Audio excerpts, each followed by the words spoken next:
Welcome back to our channel. সবাইকে স্বাগত জানাই আমার নিউ ব্লগে। তো আজকের ব্লগটা আমি সকাল থেকে স্টার্ট করছি। তো আমার বাসন মাজা হয়ে গেছে, বিছানাটাও গোছানো হয়ে গেছে। তো এবার আমি উঠোনটা ঝাড় দিতে আসলাম। আর আমার মা একটু বেরোবে, তো সেই জন্য আজকের কাজগুলো সব আমাকেই করতে হবে। আর মা বলেছিল রান্নাটা করে দিয়ে যাবে, কারণ রোদ্রে আমি রান্না করতে পারি না, রোদ ওখানে যেখানে রান্নাটা হয়। তো আজকে ভাবলাম, তো আজকে সকাল থেকে মেঘ একটু ভাব ছিল, মেঘা। তো সেই জন্য বললাম ঠিক আছে, আজকে রান্না করে দিতে হবে না, আমি রান্নাটা করে নেবো খুনি। তো মা বেরোবে এখন। আর ওই যে দেখো আমার ভাইপো কোণে লাটিম খেলা করছে, আর দুজন খেলা করছে একসঙ্গে। তো চলো, আমাকে বলছি তুই ভিডিও করছিস, মানে কেমন একটা করে ভেঙাচ্ছে আমাকে। তো আমি আবার ওকে মারতে গেলাম, তো চলে গেল, মারতে আর পারলাম না।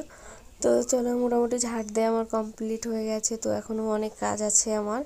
তো এখন কাজের কিছুই হয়নি, সবে দুটো কাজ হয়েছে। আর ওই ছোটো পুচকিটা দেখো কেমন ওদের সঙ্গে লাটিম খেলছে, নেচে ওরা খেলছে, তো ও মজা পাচ্ছে। তো দেখো আমি বাড়িতে চলে আসতো, তো ও আমার পেছ চলে আসছে। তো তারপর ঝাড় দেওয়ার পরে তো দেখলাম যে মাছালা এসছে, হাঁকার দিচ্ছে। তো আমি ভাবলাম বেগুন আছে শুধু, তো কটা মাছ নিয়ে নিই। তো কটা চিংড়ি মাছ নিয়েছি 100 মতো। তো কেটে কুটে দেখো কত কটা হয়ে গেছে, মানে একদম অল্প কটা হয়ে গেছে। তো তাও হয়ে যাবে, দুজন খাবো যেহেতু, সমস্যা নেই, অল্পই তরকারি হবে। মানে গন্ধটা হলে, মানে টেস্টটা হলে মাছের গন্ধে তো হয়ে যাবে, তাতেই খেয়ে নিতে পারবো, সমস্যা নেই। আর বড়িও দেবো কটা ওতে, বেগুনের সঙ্গে বড়ি না দিলে আমার আবার ভালো লাগে না, মানে অন্তত বড়ি সিজনটাই। তো সেই জন্য তো চলো, মোটামুটি আমার হয়ে গেল। তো মা একটু পরে বেরোবে। তো তোমরা ভিডিওটা দেখো, তোমাদের ভালো লাগবে অবশ্যই দেখ। তো গাইজ, আমার মোটামুটি কাজ কমপ্লিট হয়ে গেছে। আমি কিন্তু এখনো ফ্রেশ হতে পারিনি, দেখতেই পাচ্ছ কেমন একটা লাগছে। তো এই যে দেখো মাছ, মানে ধুয়ে টুয়ে নিয়ে কেমন যেন অল্প কাটা হয়ে গেছে, কিন্তু সমস্যা নেই, খাবো তো দুইজন না। তো চলো, আজকে বেগুন দিয়ে রান্না করব, সেই জন্য নিলাম। অন্য মাছ খেয়ে আর ভালো লাগছে না, তো ভালো আমার আজকে মানে এগুলোই নিই অল্পর মধ্যে। তো চলো একটু ফ্রেশ হয়ে আসি, তারপরে কথা বলছি। তো গাইস, ফ্রেশ হয়ে চলে আসলাম ঘরে। তো মানে তখন তোমাদের কাজগুলো দেখালাম। আর আজকে আমি কাজগুলো মোটামুটি সব করেছি, কারণ মা বলছিল একটু বাড়িতে থাকবে না, একটু বেরোবে। তো কোথায় যাচ্ছে সেটা পরে বলছি তোমাদের।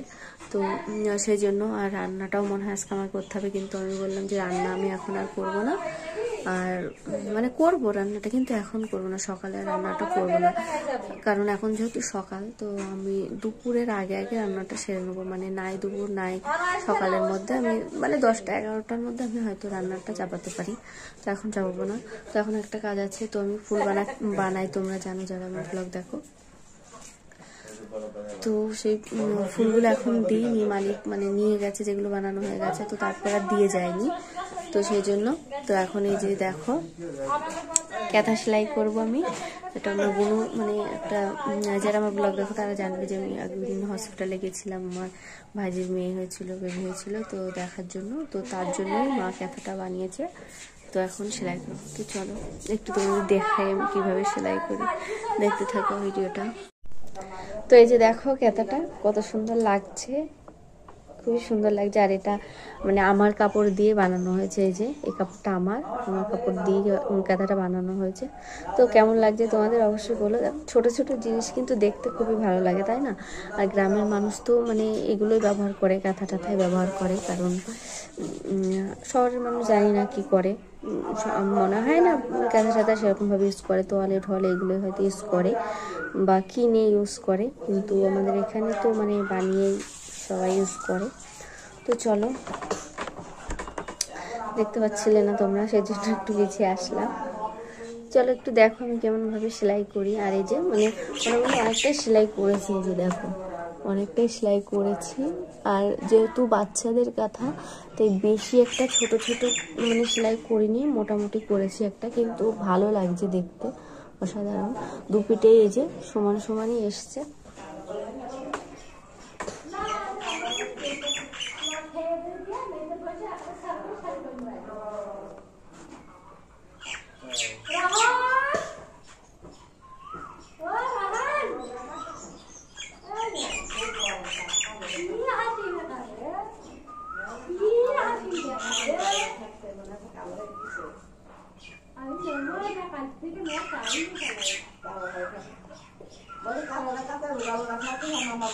তো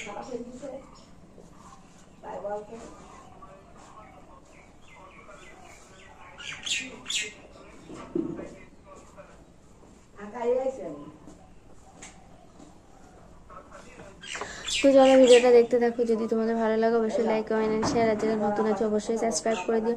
তো ভিডিওটা দেখতে থাকো। তো আমি কাঁথাটা সেলাই করে নিই, তো সঙ্গে থাকো, সাথে থাকো। তো চলো ফিরে আসি। ভেবেছিলাম, কারণ রোদ সকালবেলা যা অবস্থা দেখলাম মনে হচ্ছিলো যেন এখনই বৃষ্টি হবে, সেটা তো হলো না। আবার দেখছি এখন রোদ বেরিয়েছে। রোদ বেরোলে এখানে তো রান্না করা যায় না। এই যে দেখতে পাচ্ছ যে ঘর, আবার এদিকে ফাঁকা জায়গায় বসে আছে। তো হ্যাঁ, এটা সিঁড়ির ঘরের ওপরে, মানে সিঁড়ির ঘরটা ছাওয়া হয়নি এখনো, তো সেই জন্য। আর এখানে উনুনটা রেখে দিয়েছে মা, এই যে দেখো। তো এখানে উনুনটা আছে, এখানে রান্নাটা হয়। তো রোদ হয়ে যায় বলে আমি এখানে রান্না করি না, মায়ে রান্না করে। তো আজকে মা বাড়ি নেই, বললাম মা এক জায়গায় যাবে, তো সেই জন্য আমাকে রান্নাটা করতে হচ্ছে এখন ফাইনালি। আর হ্যাঁ, মা গেছে রানাঘাট হসপিটালে গেছে, মা চোখে ডাক্তার দেখাতে, চোখের একটু সমস্যা হচ্ছে। তো আমি যাইনি সঙ্গে, কারণ আমাদের এখান থেকে বেশ কয়েকজন গেছে, তো সমস্যা হবে না, যেতে পারবে। তো সেই জন্য আমি বললাম, আমি সকাল থেকে খাইও নি এখনো। তো আমি বললাম একেবারে যা কটা ভাত ছিল মাকে বললাম খেয়ে যেতে, অত দূর যাবে, তো আমি পরে খেয়ে নেবো, মানে রান্না করে চান টান সেরে একেবারে রেডি হয়ে তারপর ভাত খেয়ে নেবো। তো চলো রান্না বসিয়ে দিয়েছি। আর এই যে দেখো, আমি ব্যাক ক্যামেরা করে দেখাচ্ছি আমার কোটা বাটা সব মনে রেডি। মানে একটাই তরকারি করব, বেগুন নিয়েছি, বেগুন কেটে নিয়েছি, আলু কেটে নিয়েছি, দেখলে চিংড়া মাছ নিয়েছি, তো এটা দিয়ে রান্না করব। আর ভাবছি কটা বড়িও দিয়ে দেবো, বড়ি খেতে ভীষণ ভালো লাগে। তো আর বেগুনের সঙ্গে বড়ি তো ভালোই লাগে। তো চলো একটু দেখিয়ে দিই। তো এই যে দেখো, বেগুন কেটে আলু কেটে রেখে দিয়েছি ধুয়ে। আর এই যে চিংড়ি মাছটাও মানে নুন হলুদ মাখিয়ে রেখেছি। আর কাঁচা লঙ্কা, বড়ি, পেঁয়াজ, রসুন একটু করে রেখে দিয়েছি কেটে। আর এখানে কোটোতে আছে মশলা, আছে কম বেশি। তো চলো রান্নাটা বসিয়ে দিই। আর এখানে দেখো গরুর খাবার। তো এই যে ভাতটা হয়ে এসছে, ভাতটা এবার নামিয়ে নেবো। তো চলো। যখন ঘরে এসেছি তো তখন দেখি আমার দেওর এসছে, তো ওকেও ভাত দিয়ে দিয়েছি। ও টাকা নিতে এসেছিল আমাদের ওই বাড়ি, মানে সিঁড়ির ঘরের ছাওয়া হয়েছে, সিঁড়ির ঘরটা ছাওয়া হয়েছে, তো সেই তার টাকা দেওয়ার জন্য টাকা নিতে এসছে।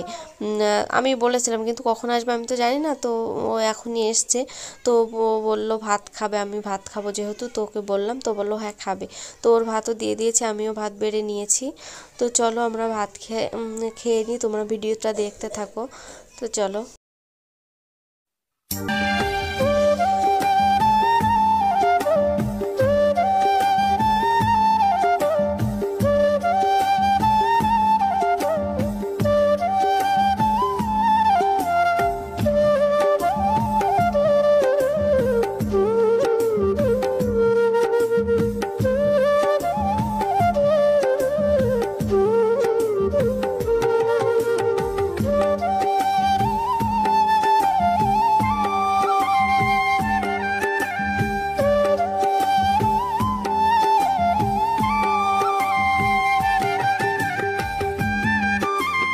খাওয়া তো কমপ্লিট হয়ে গেছে, আর ও এখনও দেখো থালায় ভাত রয়ে গেছে, ও খাচ্ছে অল্প অল্প করে, আর ফোন ঘাঁটছে, সেই জন্য খাওয়াটা হচ্ছে না। তো দেখা যাক ওর কখন খাওয়া হয়। তো তারপর ওর খাওয়া হয়ে গেছে, ও বসেছিল, তারপর ওকে টাকা দিয়ে দিলাম। আর ও বাড়িতে চলে যাবে বলে বেরিয়েও পড়েছে, কারণ বেলা হয়ে গেছে, এত দূর যাবে। তো চলো বাড়িতে। তো গাইজ ও চলে গেল এখন। তো খাওয়া দাওয়া করলাম, দেখলে তো। এই যে তখন গাঁথাটা সেলাই করছিলাম, তো দেখো কতটা সেলাই করেছি, অনেকটাই করে ফেলেছি। এতটা ছিল আর এতটা করেছি, তারপরে রান্না করতে গেলাম, তো সেই জন্য করতে পারিনি। তো এখন একটু ভাবছি সেলাই করব, কিন্তু মানে ভাতটা খেয়েছি তো খুব ক্লান্ত লাগছে, তো ভাবছি আগে একটু রেস্ট নিয়ে নিই। গাইজ মাও বাড়িতে চলে এসছে, আমি শুয়েছিলাম, তো ঘুম থেকে উঠে দেখি মা চলে এসছে। তো সন্ধ্যাও হয়ে গেছে। তো চলো ব্লগটা এখানে মানে শেষ করবো। আর হ্যাঁ, মাকে বললো চশমা দেবে, চশমাটা এখন দেয়নি, 1 মাস পর চশমা দেবে। তো এখন কিছু দেয়নি, চোখ দেখে বলে দিয়েছে 1 মাস পর, ডেট দিয়েছে, 8 তারিখ ওই মাসে চশমাটা দেবে। তো চলো ভিডিওটা আমি এখানে শেষ করছি। সবাই ভালো থেকো, সুস্থ থেকো। আর যারা যারা আমার ভিডিও দেখো, তো তোমাদের যদি ভালো লাগে তো অবশ্যই লাইক কমেন্ট শেয়ার। যারা যারা নতুন আছে আমার চ্যানেলে অবশ্যই একটা সাবস্ক্রাইব করো। তো চলো ভিডিওগুলো যদি তোমাদের ভালো লাগে তো অবশ্যই লাইক কমেন্ট শেয়ার। তো চলো আজকের মতো tata, bye bye, good night.